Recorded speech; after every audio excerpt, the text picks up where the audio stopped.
Now, teaching properly, regardless of the subject or instrument, is a difficult task under any circumstances.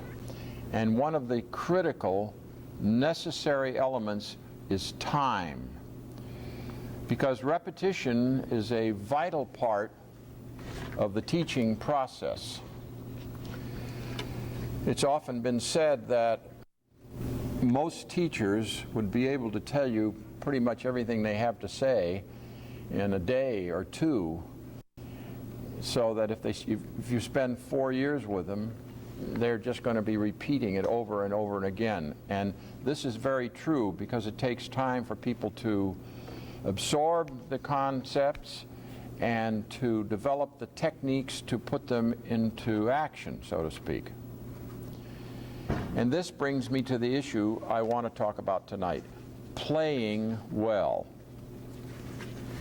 One of the most important services I can offer you during our time together is to emphasize the fact that playing well has not as much as you may think to do with reeds, oboes, gouging machines, shapers, canes, and all the other items that are discussed and appraised and investigated and analyzed constantly and forever by most oboists.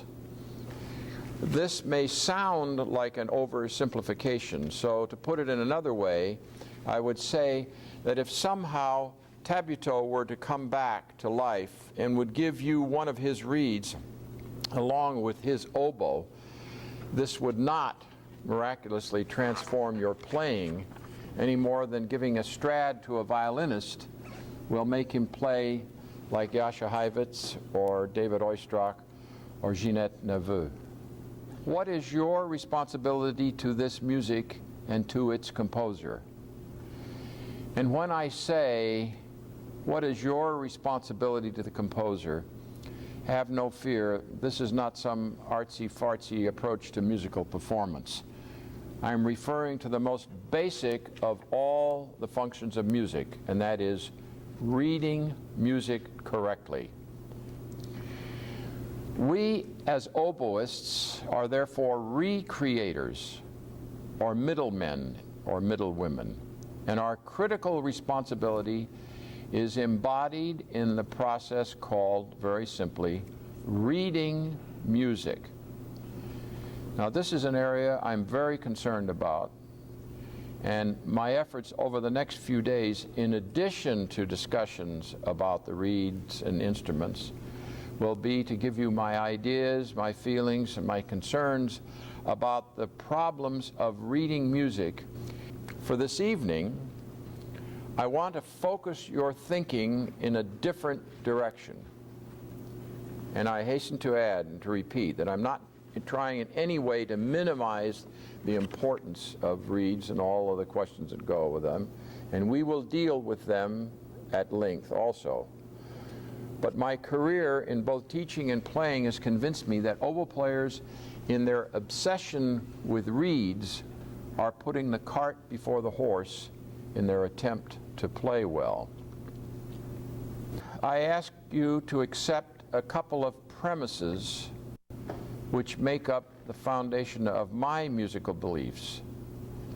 These are very simple concepts to understand.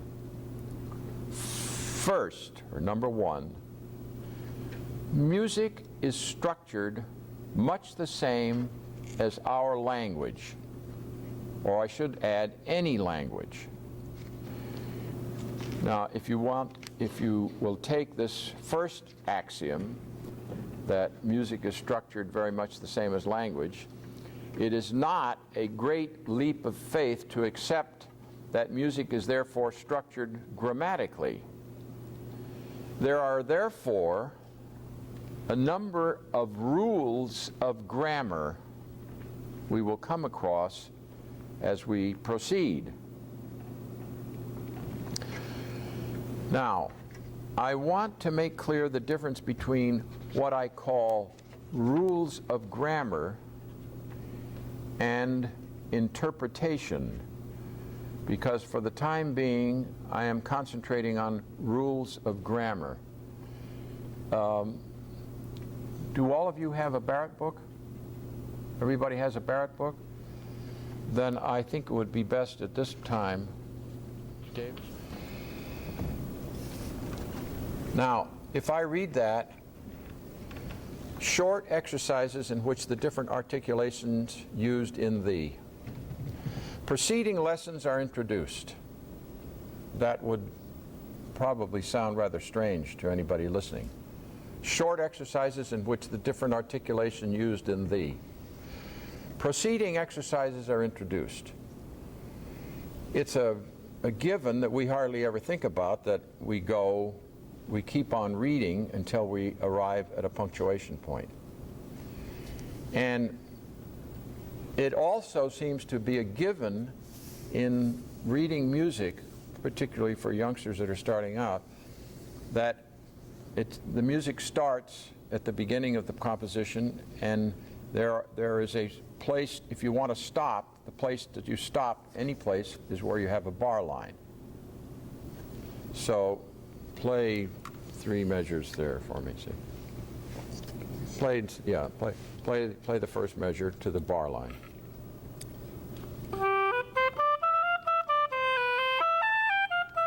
And then the next one. The next one. And the next one. Okay, now if you notice, every time he stops, we're kind of left with one foot in the air. In other words, we do not arrive at some kind of a conclusion. If he does the same thing but just plays one more note. Go ahead.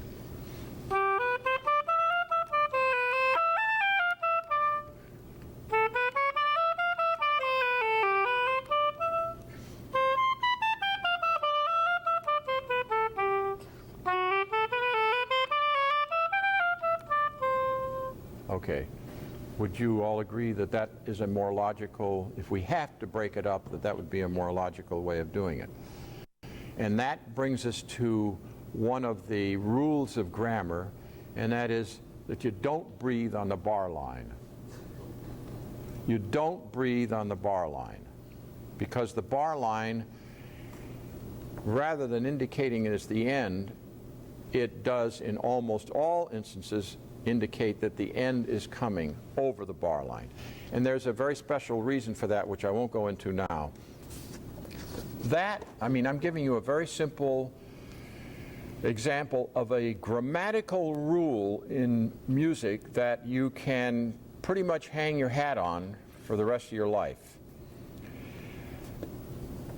So that when I read that little sentence up on top, I don't stop at the end of that line. I go until the punctuation point. Short exercises in which the different articulations used in the preceding lesson are introduced. So we've talked about rules. I want you to understand that there's a separation between rules, grammatical rules in performance, and interpretation. They're doing Hamlet for the last, 500 or 400, I forget, 400 or 500 years, and how many different ways that different people have found to interpret these lines, where the words are always the same, but somebody puts a spin on it one way or the other.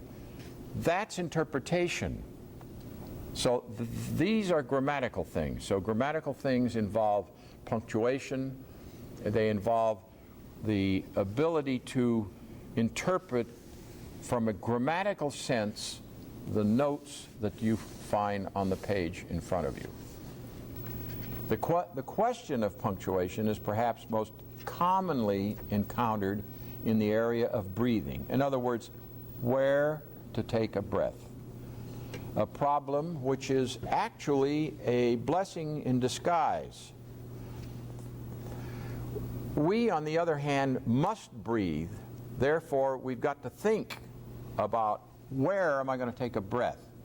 And that where to take a breath is the thing that makes us listen a little bit more carefully to try and find punctuation points in music where one can breathe without it being obvious to the audience that you're interrupting something just to take a breath. I mean, all I have to do is well, I'll read a sentence that I said here. I said, to begin, I ask you to accept a couple of premises which make up the foundation of my musical beliefs. So here we are again. If I've been going on for quite some time and I say, to begin, I ask you to accept a couple of premises, the audience hears immediately